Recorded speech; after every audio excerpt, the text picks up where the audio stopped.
میری ایک تھیلی گم ہو گئی ہے جس میں 1000 سونے کے سکے تھے. جو کوئی اسے رمضان کے مہینے میں واپس کرے گا اللہ اسے 7 گنا بڑھ کر اجر دے گا. جب اس یمنی نوجوان نے اپنا اعلان مکمل کیا تو ابو زلیخا نے اپنا ہاتھ بلند کیا اور کہنے لگا، مکہ میں بہت غریب لوگ رہتے ہیں. ہو سکتا ہے تمہاری تھیلی کسی خدا ترس انسان کے ہاتھ لگ گئی ہو. اگر تم چاہتے ہو کہ تمہاری تھیلی تمہیں واپس مل جائے تو تم اس کے لیے ایک انعام کا اعلان کرو. ہو سکتا ہے وہ شخص انعام کا سن کر خوشی سے وہ تھیلی تمہیں واپس کر دے. اس یمنی نوجوان نے فوراً پوچھا، بابا جی آپ ہی بتائیں میں اس تھیلی کے عوض کتنے سکے رکھوں؟ جس پر اس بوڑھے شخص نے جواب دیا، 100 سونے کے سکے، یعنی اس تھیلی کا 10واں حصہ.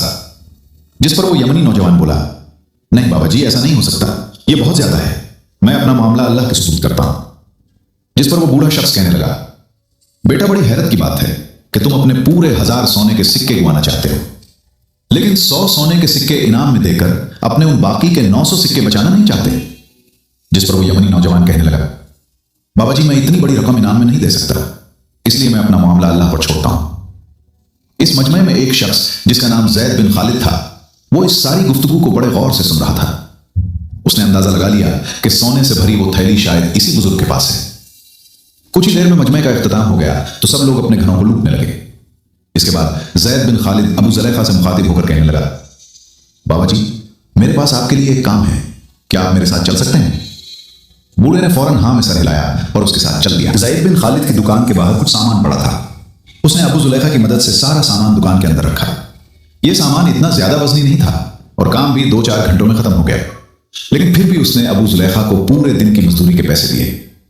وہ یہ بات سمجھ چکا تھا کہ ابو زلیخا کو اس وقت پیسوں کی بہت سخت ضرورت ہے. اس نے فوراً مزدوری اس کے حوالے کی. ابو زلیخا نے زید بن خالد کا شکریہ ادا کیا اور گھر کی طرف چل پڑا. زید بن خالد چپکے سے اس بزرگ کے پیچھے پیچھے چلنے لگا. اس نے ابو زلیخا کا گھر تک پیچھا کیا اور جب وہ اپنے گھر میں داخل ہو گیا تو زید بن خالد دروازے کے ساتھ کان لگا کر سننے لگا. ابو زلیخا اپنی بیوی کلثوم سے کہنے لگا، میں نے ایک مجمع میں ایک یمنی شخص کو اس تھیلی کی تلاش میں اعلان کرتے ہوئے سنا ہے. میں نے اسے یہ بھی کہا ہے کہ تم اس تھیلی کے عوض 100 سونے کے سکے انعام رکھ دو، لیکن اس نے میری بات نہیں مانی. میرا تو یہی ارادہ تھا کہ میں کسی طریقے سے اسے یہ تھیلی واپس کر دوں اور مجھے بھی اس میں سے کچھ فائدہ ہو جائے، لیکن وہ شخص بہت اڑیل ہے. اب تم ہی بتاؤ ہمیں اب کیا کرنا چاہیے؟ جس پر اس کی بیوی کلثوم کہنے لگی، ابو زلیخا میں نے آپ کے ساتھ 40 سال فاقوں اور بھوک میں گزارے ہیں. آپ نے ساری زندگی کبھی چوری نہیں کی، کبھی کسی کو دھوکہ نہیں دیا اور نہ ہی کبھی کسی سے کچھ چھینا ہے. میری بات مانیں تو آپ اس سونے کا استعمال کریں. مجھے لگتا ہے کہ اللہ تعالیٰ نے یہ آپ کو تحفہ بھیجا ہے، تو پھر اس کے دیے گئے تحفے کو کیوں ٹھکرا رہے ہیں؟ اگر آپ یہ سوچتے ہیں کہ اللہ آپ سے ان سونے کے سکوں کے بارے میں سوال کرے گا تو آپ یہ کیوں بھول جاتے ہیں کہ وہ آپ سے بھوکی بیوی اور لاچار بیٹیوں کے بارے میں بھی سوال کرے گا؟ جس کے بعد ابو زلیخا دل میں سوچنے لگا کہ میں اس میں سے سونے کے کچھ سکے خرچ کر لوں، لیکن وہ فوراً ہی اپنے فیصلے سے واپس پلٹا اور خیال کرنے لگا، میں نے ساری زندگی صبر سے گزاری ہے اور آج میری ٹانگیں قبر میں ہیں، تو میں اپنی 60 سالہ زندگی کے سبق کو ایک ہی دن کی لذت پر کیوں قربان کر دوں؟ خدا ہمارے حال پر رحم فرمائے. اور اس نے بلند آواز میں کہا، میں ایسا ہرگز نہیں کروں گا، میں اپنے قبر کو آگ سے نہیں بھر سکتا. زید بن خالد جو دروازے کے ساتھ کان لگا کر یہ ساری باتیں سن رہا تھا، اس کی آنکھوں سے آنسو بہنے لگے. اسے ابو زلیخا کی بے بسی پر افسوس ہونے لگا. اس نے اسی وقت ابو زلیخا کا دروازہ کھٹکھٹایا. ابو زلیخا فوراً باہر آیا. زید بن خالد ابو زلیخا کو گلے سے لگا کر رونے لگا. اے اللہ کے بندے، میں قربان جاؤں تیرے صبر پر، اللہ تجھے بہت اجر دے گا. تم مجھے بتاؤ میں تمہاری کیا خدمت کر سکتا ہوں؟ ابو زلیخا نے جواب دیا، اے خدا کے بندے، تم پہلے ہی میری بہت مدد کر چکے ہو. تم نے ذرا سے کام کے بدلے مجھے پورے دن کی مزدوری دی. پھر زید بن خالد کے ذہن میں خیال آیا اور وہ اس سے کہنے لگا، میں جانتا ہوں کہ سونے کی تھیلی تمہارے پاس ہے. تم ایسا کرو، انعام کی رقم کو تھوڑا سا کم کر دو، شاید وہ شخص مان جائے. ابو زلیخا نے جو کچھ تھوڑے سے پیسے کمائے تھے اپنے گھر والوں کے پاس بیٹھ کر ان پیسوں سے افطاری کی. اگلے دن پھر کام کی تلاش میں گھر سے حرم کی طرف نکلا. وہ یمنی شخص وہاں پہ موجود پھر سے اعلان کر رہا تھا، جو کوئی میری سونے سے بھری ہوئی تھیلی واپس کرے گا اللہ اسے 7 گنا اجر دے گا.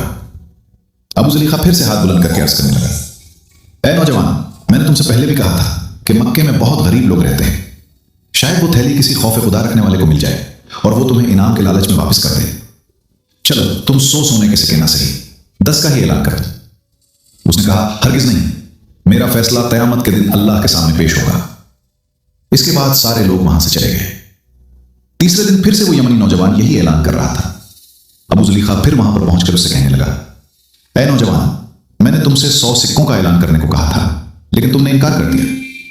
پھر میں نے اس کے 10ویں حصے کا یعنی 10 سکوں کا کہا، تم نے پھر بھی انکار کر دیا۔ چلو آج تم ایسا کرو کہ صرف ایک سکے کا ہی اعلان کر دو، یہ تو تمہاری تھیلی کا 1000واں حصہ بنتا ہے۔ کیا پتا وہ شخص اس ایک سکے کے بدلے اپنے گھر کھانا لے جائے اور جو پیسے بچیں اس سے ایک مشکیزہ خرید کر حاجیوں کو اجرت پر پانی پلا سکے۔ جس پر اس یمنی شخص نے کہا، ہرگز نہیں، میں ایک سکہ بھی نہیں دوں گا، اور ہمیشہ کی طرح آج بھی اپنا فیصلہ اللہ پہ چھوڑتا ہوں۔ ابو زلیخا کی امید کا آخری سہارا بھی ختم ہو گیا اور وہ سوچنے لگا کہ اب تو اسے پورے کے پورے 1000 سکے واپس کرنا پڑیں گے، اور وہ ان سکوں میں سے ایک بھی نہیں لے سکتا۔ اس نے اس یمنی نوجوان سے کہا، آؤ میرے ساتھ چلو اور اپنی تھیلی لے جاؤ۔ اس بزرگ نے زید بن خالد کو گواہ کے طور پر ساتھ چلنے کو کہا۔ گھر میں پہنچ کر اس نے ان دونوں کو درخت کے نیچے بٹھایا اور اس نے کمرے کے اندر جا کر محفوظ جگہ سے وہ تھیلی نکالی اور اس نوجوان کے سامنے رکھ کر کہا، کیا یہ تمہاری تھیلی ہے؟ نوجوان نے کہا، ہاں۔ پھر ابو زلیخا نے تھیلی کا سر کھولا اور اس تھیلی کو زمین پر انڈیل دیا۔ اب وہ تینوں ان سونے کے سکوں کو گننے لگے تو وہ پورے 1000 نکلے۔ یمنی نوجوان نے سکوں کی تھیلی کندھے پر رکھی اور چل دیا۔ ابو زلیخا اور اس کی بیٹیوں کی آنکھیں حیرت سے کھلی کی کھلی رہ گئی۔ چند لمحوں کے بعد ابو زلیخا نے نظریں اٹھا کر دیکھا تو وہ یمنی نوجوان واپس آ رہا تھا۔ ابو زلیخا غمگین حالت میں بیٹھا ہوا تھا۔ اسے دیکھ کر دھیمی سی آواز میں کہنے لگا، بیٹا کیسے آنا ہوا؟ اس یمنی نوجوان نے جواب دیا، اے اللہ کے نیک بندے، میرے باپ نے جب وفات پائی تو ان کے پاس 5000 سونے کے سکے تھے۔ انہوں نے مرنے سے پہلے مجھے وصیت کی تھی کہ میرا ساز و سامان بیچ کر حج کا خرچ بنا لینا اور اس مال میں سے 1000 سونے کے سکے اس شخص کو دینا جو اللہ پہ توکل کرتا ہو اور بہت غریب ہو۔ چنانچہ میں نے اپنے وطن یمن سے لے کر شہر مکہ تک کسی کو بھی آپ سے زیادہ غریب اور توکل کرنے والا نہیں پایا۔ یہ سکے آپ رکھ لیں، آپ اسے حلال کاموں میں خرچ کریں۔ نوجوان سکوں سے بھری ہوئی تھیلی رکھ کر وہاں سے چلا گیا اور ابو زلیخا اسی وقت اللہ کے حضور سجدے میں گر گیا۔ اس کی داڑھی آنسوؤں سے تر تھی۔ اس نے اپنی بیوی سے کہا، کلثوم، دیکھ لیا تم نے، اللہ صبر کرنے والوں کا اجر ضائع نہیں کرتا۔ ہم نے اپنے آپ کو حرام کے ایک سکے سے بچا لیا تو اللہ نے ہمیں حلال کے ذریعے 1000 سکے عطا کیے۔ اس کے بعد ابو زلیخا نے اپنی بیوی اور بیٹیوں کے ساتھ بیٹھ کر افطاری کی۔ نماز ادا کرنے کے بعد ابو زلیخا گھر سے باہر نکلنے لگا تو بیوی نے کہا، آپ کہاں جا رہے ہیں؟ ابو زلیخا نے جواب دیا، میں کسی ایسے گھر کی تلاش میں جا رہا ہوں جس گھر میں ہمارے جیسے لوگ بستے ہیں اور ان کی سحری اور افطاری ہماری طرح فاقوں میں گزرتی ہوں تاکہ میں انہیں اپنے ساتھ کھانے میں شریک کر لوں۔ یہ کہہ کر ابو زلیخا دروازے سے باہر نکل گئے۔ دوستو، یہ کہانی ہمیں صبر، ایمانداری اور اللہ پر کامل بھروسے کی شاندار مثال سکھاتی ہے۔ انسان کی زندگی میں کنٹرول اور آزمائشیں آتی ہیں، لیکن جو لوگ صبر کا دامن تھامے رکھتے ہیں اور اپنی ایمانداری پر قائم رہتے ہیں، اللہ تعالیٰ انہیں ایسی جگہ سے رزق عطا کرتا ہے جہاں سے انہیں گمان بھی نہیں ہوتا۔ یہ قصہ ہمیں بتاتا ہے کہ حلال اور حرام کی آزمائش ہر وقت ہمارے سامنے ہوتی ہے، لیکن جو لوگ صبر اور دیانت کو نہیں چھوڑتے وہی حقیقی کامیابی حاصل کرتے ہیں۔ بعض اوقات تھوڑی سی مشکلات انسان کو غلط راستے کی طرف لے جا سکتی ہیں، لیکن جو لوگ اپنے ضمیر کی آواز سنتے ہیں وہی آخر میں سرخرو ہوتے ہیں۔ اس کہانی سے ہمیں دوسروں کی مدد کرنے اور اپنی خوشیوں کو دوسروں کے ساتھ بانٹنے کا سبق بھی ملتا ہے۔ جب اللہ تعالیٰ کسی کو نوازتا ہے تو اس کا بہترین استعمال یہی ہے کہ اس نعمت کو ان لوگوں تک پہنچایا جائے جو محتاج ہیں۔ اس طرح نہ صرف اللہ کی رضا حاصل ہوتی ہے بلکہ حقیقی خوشی اور سکون بھی میسر آتا ہے۔ دوستو، اگر آپ کو ہماری آج کی ویڈیو پسند آئی ہو تو اسے لائک کریں